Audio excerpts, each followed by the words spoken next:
All right, well, welcome, welcome, welcome. Three amazing, beautiful ladies have joined us today.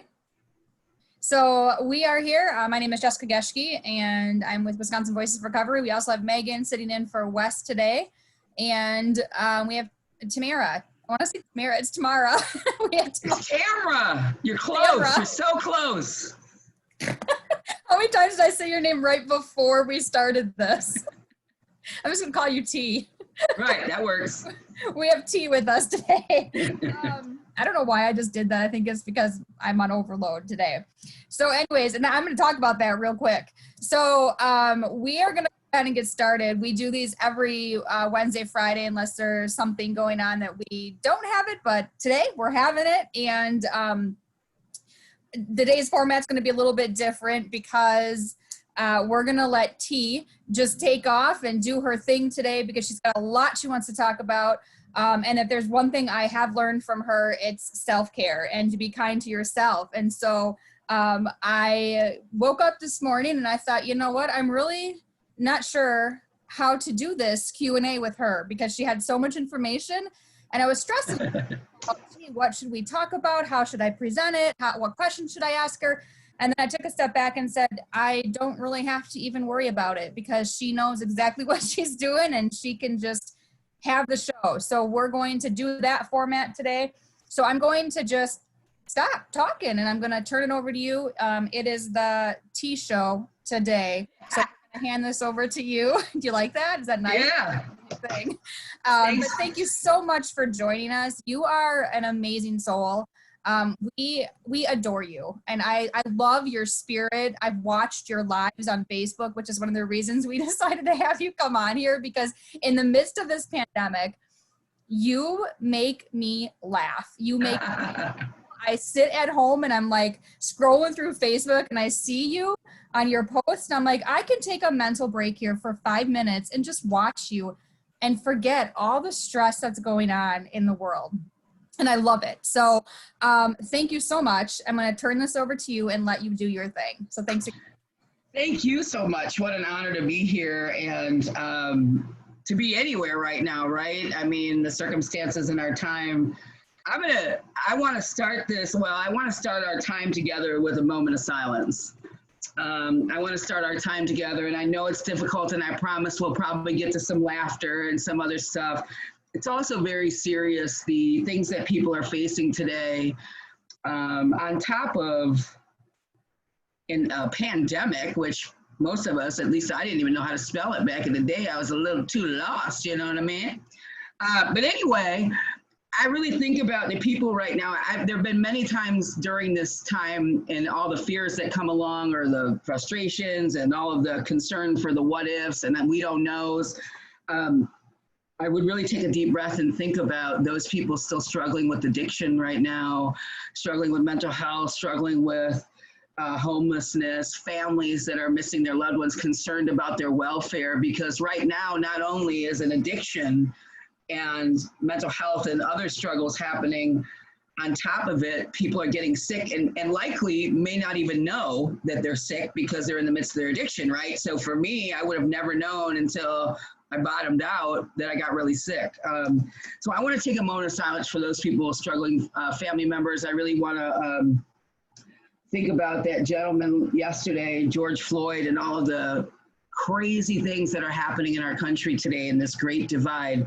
I'd like to take a moment of silence to think of those folks in the struggle. If you're a person who prays or sends good energy or whatever that looks like, if we could take this 30 seconds to lift up family members and just anybody who's concerned right now, feels alone or empty or doesn't know where to begin, or those we've lost, to be with those folks. And the struggles in our country today bring us together. So if we could spend just 20, 30 seconds in that time, I'd appreciate it.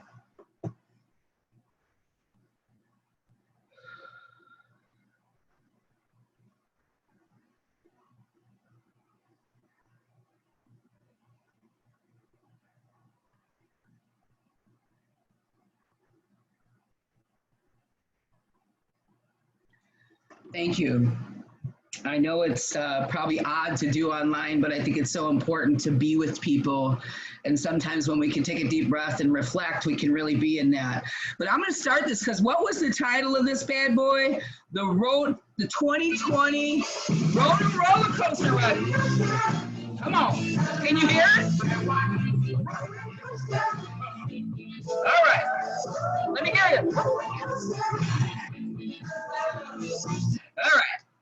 Little Ohio players there for us, and some of you aren't even old enough to know when the hell that was, right? Or who the hell they are. But it's old school music. What I thought about when Jesse and I talked yesterday, and we've been trying to kind of connect throughout this process, which is funny because we always say we don't have any time, and there's so much time, but it's so overwhelming with how we're feeling and what we're concerned about that we don't realize we have time.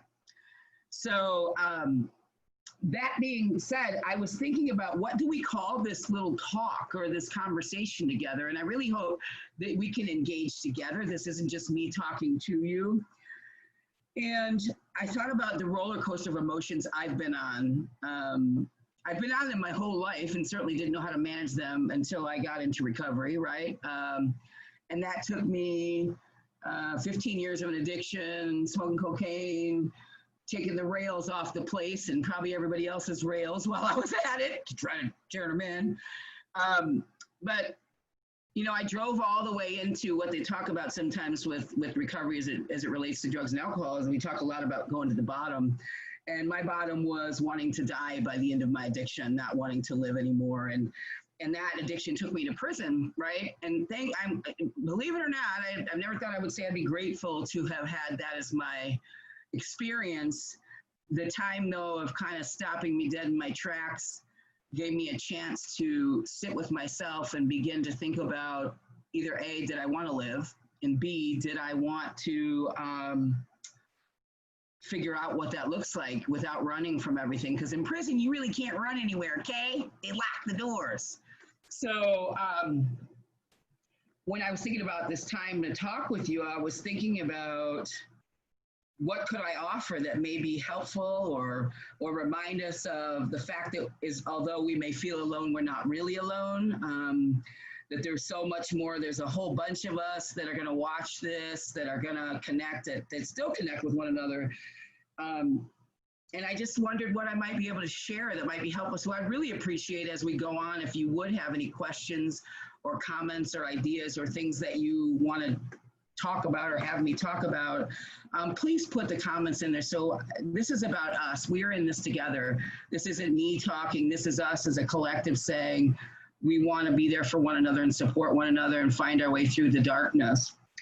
So anyway, as I was thinking about what the hell would I call this, because Jessica's like, yeah, just give us a little, you know, and I'm like, oh God, I was having a brain fart. I don't know if you know what that is. It might be my corona hair that's hanging on my head that's like heavy because I can't get a haircut. And when I start going that direction, I think about all the high class problems I have, you know, my haircut, I can't get my haircut. Couldn't get it cut in prison either unless you let someone do it with scissors you didn't know. Anyway, so I just wondered, I came up with this idea that I've been on a roller coaster in this time, right? So I fought my butt off to survive in my life from trauma, sexual assault, addiction, domestic violence, right? Every one of us in our conversations experienced something that's been very difficult. We've all been, you know, in some way hurt and I don't like the term broken, but beaten down. And we've experienced so much. So to fight our way into wellness and recovery and doing what we have to do to survive, and I don't want to just survive, I want to thrive, right? I don't just want to get by. I want to live, and I want to live the life that I've been given. So there have been several times in my recovery journey that it's really pissed me off that I have to fight again.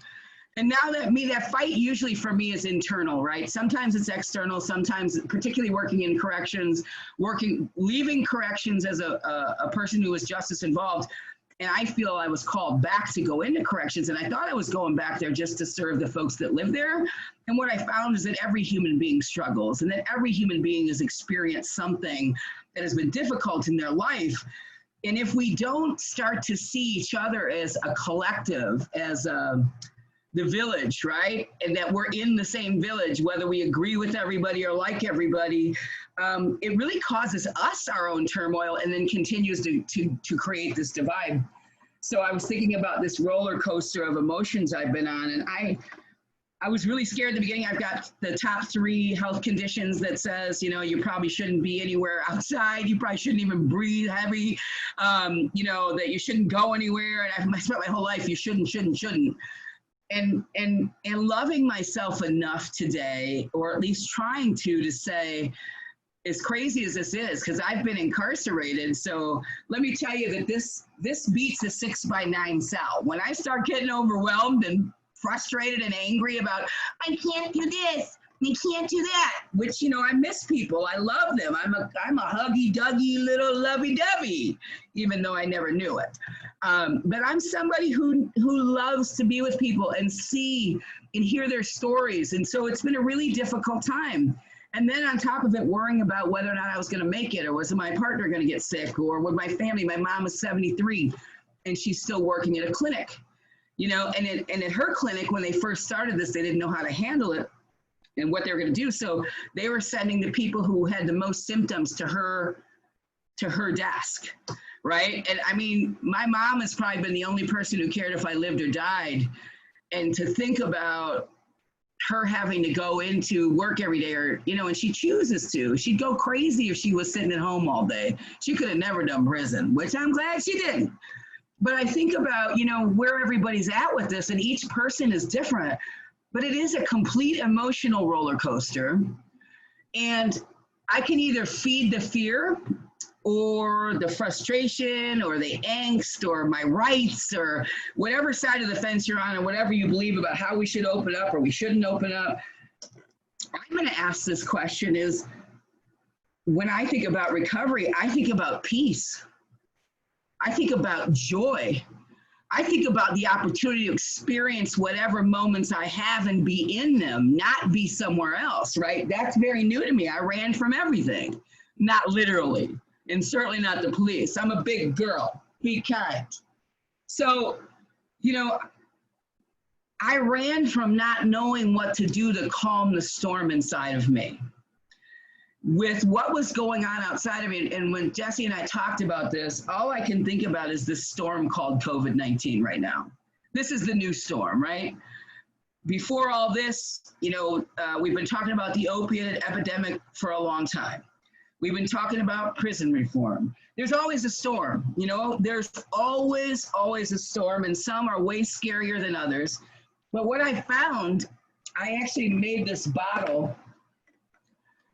I did a Facebook Live one day with this, but I started putting together my Rona revelations. So instead of, when I really struggle with getting wrapped up in my fears or my concerns, or is my mom okay? Is everybody okay? Will I ever get back to work? Can I pay my bills? I mean, because those are all questions that most of us are facing. I look back at the gratitude I have as being a homeless person, as an addict, that I learned how to survive that way. I still didn't have the life I wanted, but, and I think for me spiritually, I wasn't left, right? I even though I was homeless, even though I was hoping to die, for whatever reason that didn't happen, and now I'm here, and those experiences that many of us have had about the storm, when we go inside and start to ask myself, one, how do I want to be feeling? What's really bothering me or disturbing my spirit right now? What's in my control? We've learned this in recovery principles. And what isn't? And what can I do to walk through this with as much grace and dignity as possible, right? And I think that most of us that are helpers, most of us, there's a lot of recovery coaches, peer specialists, people in 12-step programs, moms helping other people, right? Everybody wants to be here to help somebody else. And my question to you is, do you do the same for yourself? I can't see anybody shaking their head or not. How good are you at self-care? You know what I mean? Instead of self-scare, which is what most of us do. We get wrapped up in, if I go do this, and I think if we actually dig a little deeper, and I think this is what the steps have done for some people in 12-step recovery, when you do a searching and fearless moral inventory, and then you start to look at this whole picture, and then in your 5th step, you say, oh God, I'm going to take all these things that I'm ashamed of, I'm embarrassed about, and I'm going to share it with another human being. Then I'm going to do whatever, pray again, or whatever it is that you do. And then you go to these next step where you make a list of all the people you harmed. So first you take a list of everybody who harmed you. Then you take a list eventually and take a look at, once you get past grieving a little bit about your own harm, then you make this list about who you need to go to or have a conversation with to discuss the actions that you had and how you would have liked to have either been different or make amends or whatever you want to call it, right? So if you're a 12-stepper, we all know how that goes. And I think that's easy in theory, not easy, but I think in theory that sounds simple. But I think as we go along, and particularly I think right now the world's been stopped in its tracks. And those of us, however you want to see it, we've been given the time that we say we don't have anymore, right? I know that Bev, you're everywhere in the country, right? You're all over the world. Jesse's got 3 jobs. Tina's saving the world. And it looks like fixing her backyard, right? Melissa's worried about so-and-so, Big Daddy or whoever, right? Whatever the situation. And Megan's doing everything for everybody else. That's all I can see on here. So, you know, everybody's doing all these other things for somebody else. And we're asking those folks to risk. Like you're literally looking at them saying, I love you, I care for you, and I want you to decide to live too. I want you to do whatever it takes to recognize how beautiful what I see is, so you can start seeing it, right? We do that. Can I get a hello or a thumbs up or a yes, right? We do all that stuff. Guess what we don't do?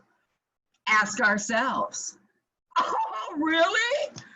When was the last time, seriously, you made sure, and maybe now you're forced to, and a lot of us don't like to be sitting with our feelings. We just don't like it. It's easier to work ourselves to death, ain't it? You know, and I know people in recovery, they get their lives together and they don't want another human being to ever feel like they did. So they rush out to help everybody, right? I'm gonna take one more phone call. I'm gonna do one more thing. I'm gonna do this. Just let me, once I get this done, I'll have time, and you're passed out on the couch, right? And I don't mean from being drunk, right? You're not passed out on the couch. You're doing all this in good work. It's almost like, it feels like to me, one of my Rona revelations for myself has been, I'm running to make up for what I wasn't or what I couldn't be or how I couldn't help somebody else. And when I do that, and I model that to the people that I'm asking to risk being vulnerable with me about what you want to do and be, it's kind of contradictory. I'm asking you to care for yourself. I'm asking for you to believe in you. I'm asking for you to make yourself a recovery plan, a wellness plan. And if I said to you in return, when you told me that in my first of my 15 drug treatments, let's get together your recovery plan. Let me get your treatment plan together. And I'd say, okay, and they get my treatment plan together. I should have said, where's yours? Does that make any sense? Am I hitting anything here? Where's yours? So I'm asking those of you that work in this field to consider the last time when all of this stuff is going on. Even if you're still busy right now, you've been given the gift of time to not have to travel to everywhere you go, right? You can't just hop in a car and go wherever you go. You can, but you know, people are frowning on that. We had an order to stay home. I'm a real rebel, but I was willing to do it because it was in my best interest. But I think about, where's the love for you? And you're asking me to love me, but I bet you, for most of us, and I'm only saying this because I still struggle with it, and I see it in every area I work in. I'm an AODA counselor. I work in corrections. I've worked with, and will be working again with, grassroots movement for people who were formerly incarcerated. I'm actually going to start working for an organization working with women who were formerly incarcerated to find their voice, heal, and become empowered to be active in what they're doing and creating space for that. But ironically, we want that for everybody else and we rarely risk it for ourselves, or we don't create the time. At least for me, it was about making up for time in my past or not wanting someone else to suffer. And if I'm gone, if I'm not well and I don't take care of myself, I won't be here long enough to watch them walk through what they say they're doing or want to do, right? I might, but the whole point for me as a peer specialist as well is to get people, to be with people while they discover their own wellness plan. In treatment facilities, we've often given people their wellness plan. We say, here's your treatment plan. We don't usually ask you about it. We go, here you go. And I know we've changed a lot in that area, but the truth is I have to develop my own plan so I don't always need somebody else to tell me what the plan should be, right? That's what we want, independence, wellness, good, a well-operating world for somebody, for themselves. And that's what recovery is about. So if they're willing to take that risk, my question to you listening today is, are you? Are you willing? So I have some things. Oh, look, I've got some stuff maybe you could reflect on if you wanted. I'm going to send this to probably Megan. She'll get it to somebody to put on the site. This one is a friend of mine, Paula, and I, Paula actually did this aspect of it, developed this self-care checkoff list. So I'm curious if you were to take this list right now. So it's got self-care in these areas: spiritual self-care, workplace and professional self-care, balance for your life. Where are 2 or 3 things you want to get some balance back in? Your physical self-care, your psychological self-care, and your emotional self-care. And these are just things that you can ask yourself about and hopefully be honest, because the only one you're talking to is you're fooling yourself, right? If you think you're telling somebody else's story. This is not one of those surveys like the doctor's office gives you. How many drinks did you have in a week? Right? And we're all like, 2. It's in Wisconsin. Just 2. 2 gallons. We didn't mention that part, right? How many cigarettes did you smoke, right? Nobody tells the truth. How much sugar did you eat as a diabetic? Or you do really well eating, right, in that week because you're going to get tested as a diabetic. And you're like, oh, my sugar was good. Let's go get some cake, right? So that's not what I'm talking about. I'm asking if you weren't maybe spiritually or however you want to see it, given this time to take a deep breath, to check in with your own body and spirit, to ask yourself, where am I? What's going on in my life? How do I feel right now? When it's easy to get on social media, get triggered, get angry, start advocating for everybody else, the little keyboard warriors, right?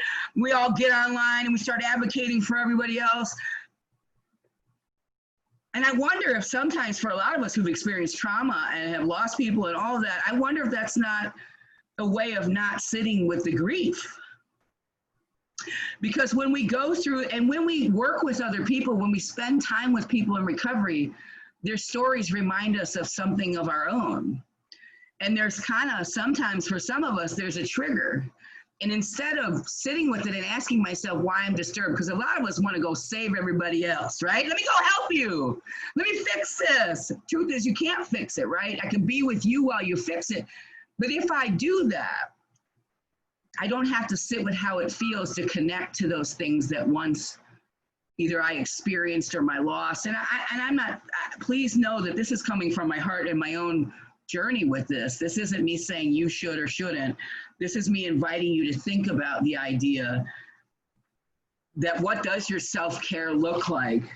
What do you say to yourself when things aren't going the way you want or you'd like them to be? Do you go get busy instead? And it's almost like for me, I really feel like this great divide in the world and the hurt that's happening and the pointing fingers at everybody else, instead of saying we're in this together, what do we all need? I think that we've been stopped dead in our tracks to ask that question. And I think the only way we can answer that question during this time is to start asking ourselves where we are and what's happening in our lives. And are there some areas still that because I can't imagine a lifetime where we don't always have the opportunity to learn, right? I mean, the truth is there's so many experiences coming at us that there's always an opportunity to reflect on whether or not the way I see things serves me anymore, the time that I give myself or don't give myself. You know, at least for me, I've always been kind of slapped down when it doesn't, when I'm not listening to the big spirit world. I'll get a big wham, car accident, bam, you just busted your back, bam, right? So it's like, oh, you're going to sit down, honey. Now, not out of judgment or condemnation, but out of opportunity. So I wonder if the world didn't get a big old bam right now to reflect and ask ourselves and think about what we want to add to our lives. So I'm going to start wrapping up because you said about 1:30 we'll ask some questions if people have any questions. But so this is available. I'll send it to Megan, and then if you're interested, I'd love for you to take it and take a look at it. If you're not interested, I'd like to ask you to think about why you're not interested. Just, you know, to look. You know, I'm just saying, if you're like, oh yeah, I'd like to get that paper, but I'm so busy in my office, in my living room. I mean, right? I got so much to do, you don't understand.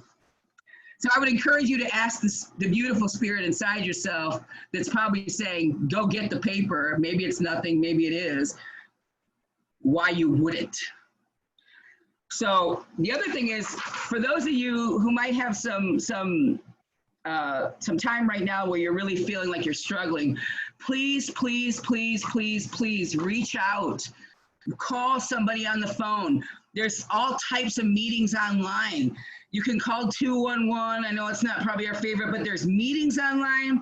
There's wellness folks if you're really struggling with mental health. You know, I always think about how we always used to joke around in meetings about how heavy the phone was and it weighed 100 pounds and I couldn't call. I didn't have any problem calling somebody when I wanted some dope, okay? I didn't care if the phone weighed 3,000 pounds. I'd say I need 10 people to help me, and I'd make up a story about why I needed it. I want you to know that you matter and you're worth it. Please pick up the phone. If you can't pick up the phone, send it in a text, okay? This one says, life's too short. Do what you can with what you have right where you are. So this is just kind of a list of things that you might consider, and some of you in recovery might know this, but maybe this is a good refresher for you.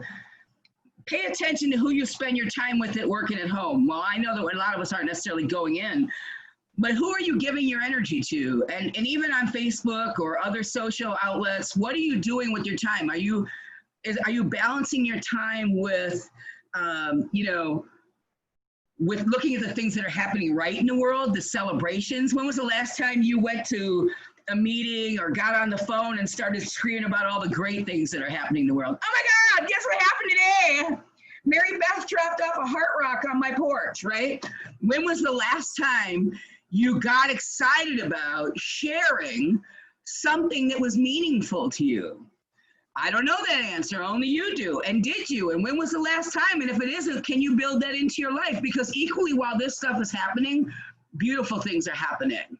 We're having this meeting now online. We didn't forget each other. We didn't give up. We just said, we'll be creative like we were getting high, right? We're gonna go do this.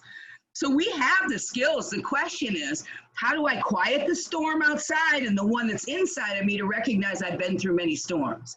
All right. So share the successes you witness. Counter the thoughts that bring you down. As soon as something comes in your head that says, oh, I just did it earlier, I'm trying to find a swimming pool, okay? There isn't a damn one in sight, right? I could get a kiddie pool, but my left leg won't fit in there. So I'm trying to get this, and everywhere sold out. And then I go online like eBay, and like they're selling the same pool for 5 times the amount. I'm like, you greedy little sons of, you know what though? You're not my problem, right? You're not really impacting my life. And I didn't feel so desperate about this pool until it was 90 degrees and it's COVID. I didn't plan for it. So I'll get one someday, right? But the idea that I can feed that so much and take off with it and be angry for an hour. I had to get on here with you and I was like, and I'm like supposed to be upbeat and bringing joy, right? So what do I do when so immediately I just prayed, I started laughing, high class problem, Tamra, you've been in prison and homeless. I think the pool is okay. You know, go stand in the cold shower, whatever. That you get to turn on yourself. There's not just a button. In prison, if you don't know, there's only one button. There's no hot and cold. It's just push and you get what you get. So at least I get to go like this, right? So Make a gratitude list. We all know this, but when I really start to struggle, I get to make the list about the twist. I got good toilet paper. I mean, my life is good. I can go make myself an egg, right? I didn't used to get eggs or warm toast, for God's sakes. It was like a weapon when you got it when you were in prison. You probably could have killed somebody with that thing. Anyway, make a gratitude list. Focus on what you do have that's working right now. What has been working for you right now, and build on that. I know there's a lot of things that we still want to do, and I really believe that if we can hang on and build this time, when we do free up, nothing can take you off your square when you find that you're enough and that you're loving yourself. It might still be painful, but it won't take you out as long. The things that used to take me out for months and years take me out for about 5 or 10 minutes, maybe a day if I'm really struggling. So focus on what you have. Make a list of the things that are right. Just make a list right now. When you get off this, if you're sitting at a table or you're sitting somewhere, make a list of 5 things that are right in your life right now. Create a bucket list. Shit, as long as you're sitting here, you might as well fill the bucket, honey. Focus on the gifts that you do have in your life. What are they? And know your role, what you can do and what you can't. For those of you coaches and other folks, I know it's a really hard time right now because we're worried about our people. We've grown to love them. We care for them.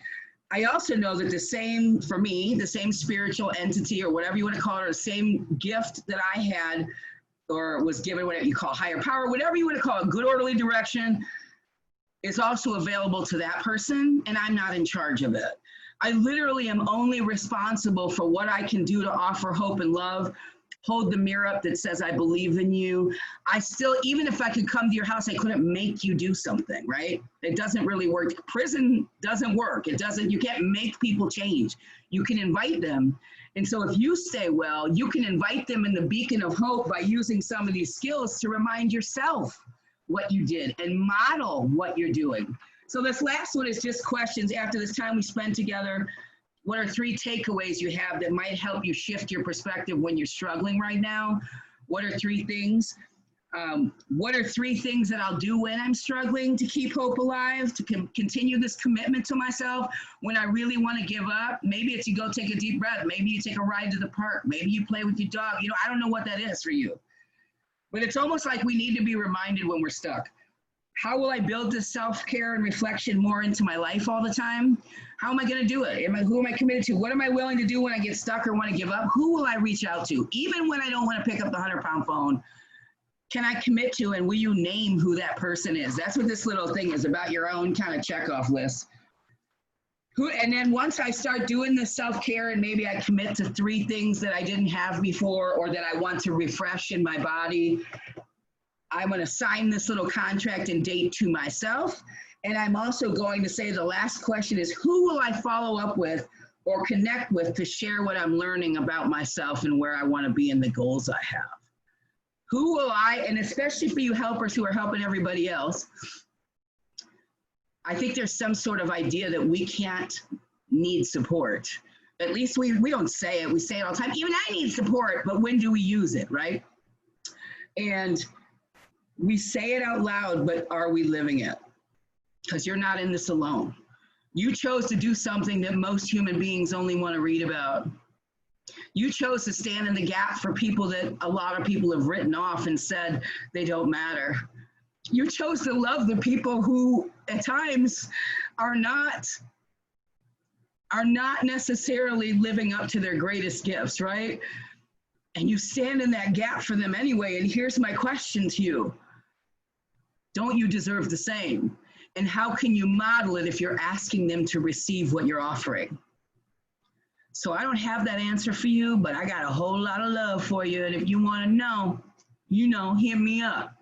So any questions or comments or?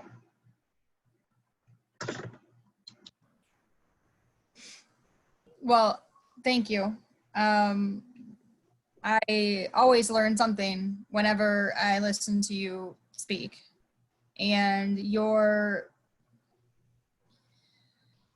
motivating, and you're just the way you talk and the way you continue to show so much emotion just keeps us going.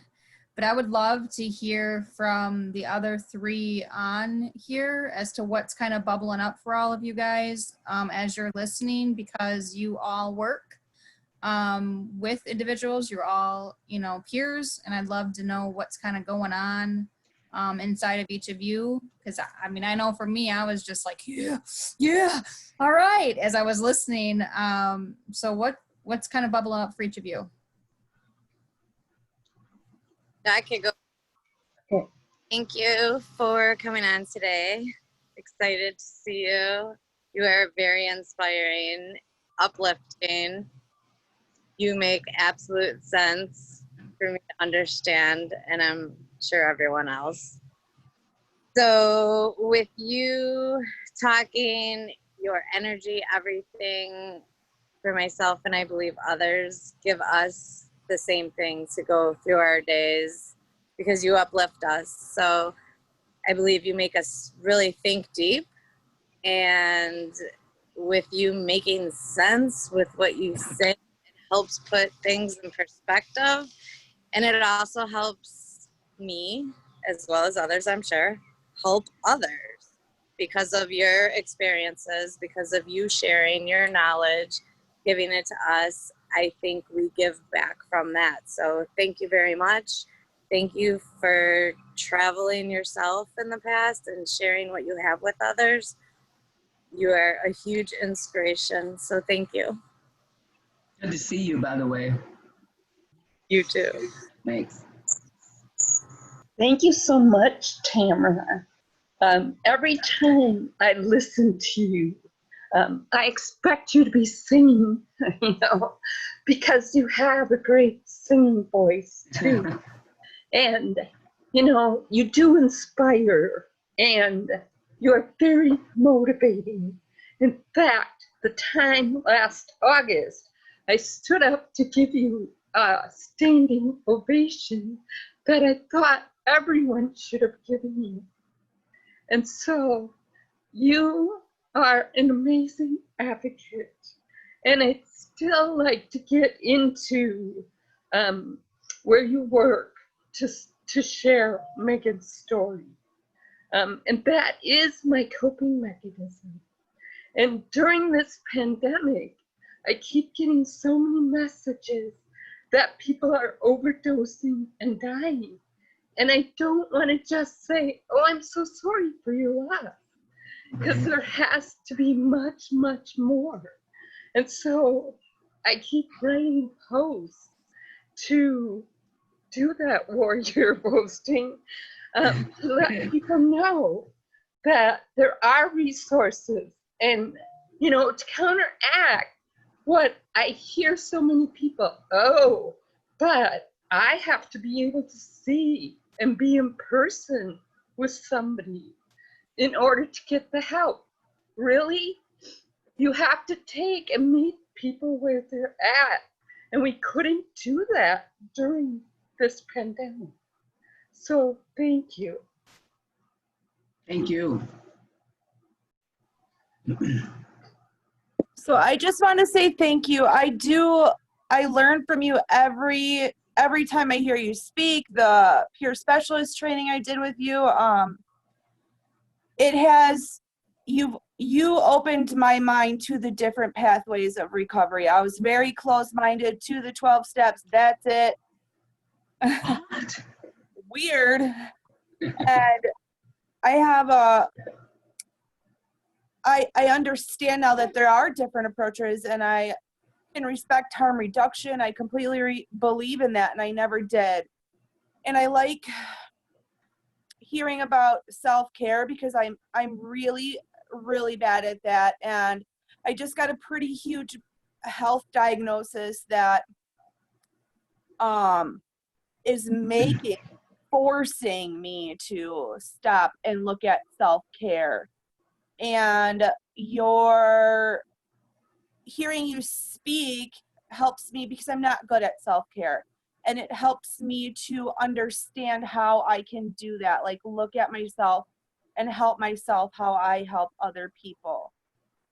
And it makes more sense hearing somebody say it in a way that I can understand so that I don't feel selfish when I say no or feel bad or allow others to make me feel bad when I say no. So I just want to say thank you for everything you've taught me and you continue to teach me. Vice versa, sister. It's mutual. So we could go out with a song if you guys are ready to go, because is it time to go? Yes. So don't forget, be kind. Start with yourself. Looks like I'm trying to show stuff off, but I'm just saying, be kind. Start with yourself because it will overflow. And I just, I love this tune, so I'm going to see about, not this one. Hold on. It's loud. It's not working. My turn down button's not working, but I'm going to see if we can't get into a little bit of this. You guys remember this? Little Eye of the Tiger, huh? Time to rise up. Time to get ourselves together. Time to go out there and do our thing. Ready? You know you can hear it, right? Are you guys getting ready to sing it with me? You are going to sing it, right? Because we're ending this, right? Here we go. Well, it takes like 20 minutes to get in. I'm trying to finish up. I tried to skip ahead. Here we go. Think about this. This is our song. Rising up, back on the streets. Took my time, took my chances. Went the distance, now I'm on my back on my feet again. Just a girl and her will to survive, right? How many times? How many times it happens too fast? You trade your passion for glory. All right, that's it. We're gonna fight to keep us alive. We're getting ready right now to do this. I'm expecting, go ready? I am the tiger. I can see you, okay? And we're not stalking prey anymore, though, okay? We're just gonna be a tiger. All right, that's it. Because we are rising up, we are back on our feet, and although we are not out in the streets like we used to be, and certainly not like we used to be, and not able to go back to what quote-unquote normal is, we're creating and paving a path for wellness inside, so when we go out, we bring the love. And we bring all this little Eye of the Tiger survivor stuff, okay? That's it for me. I love you guys. Be kind. Thank you so much for your time, and please, please, ask yourself why you don't already have these and get them when you can. Take care. You're beautiful. Keep it up. I'm with you. Thank you again. Yes. Bye, guys. We'll post that information on our website as well as Facebook. And please join us on Friday at 1 p.m. for our next live Q&A with Wisconsin Voices for Recovery. Thanks again. All right. Bye. Thank you. Bye, guys. Thank you.